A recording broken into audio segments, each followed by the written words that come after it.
Good afternoon everyone, তোমরা সবাই কেমন আছো? আশা করি ভালো আছো। আজকে প্রতিদিনের মতো নতুন আরেকটি ভিডিও নিয়ে তোমাদের সামনে চলে এসেছি। তাহলে চলো বন্ধুরা, দেখে নেওয়া যাক আজকে আমি দুপুরে কি কি রান্না করেছি। এই দেখো বন্ধুরা, এখানে আছে কচু শাক,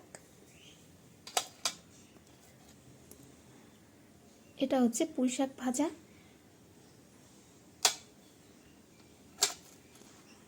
শাপলা ভাজা,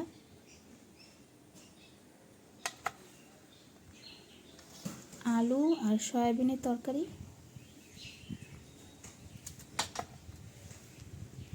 এখানে আছে মিষ্টি কুমড়োর তরকারি, আর সঙ্গে আছে গরম গরম ভাত। ভিডিওটা কেমন লাগলো অবশ্যই আমার চ্যানেলে কমেন্ট করে বলবে, আর লাইক শেয়ার করতে একদমই ভুলবে না। Tata, bye bye.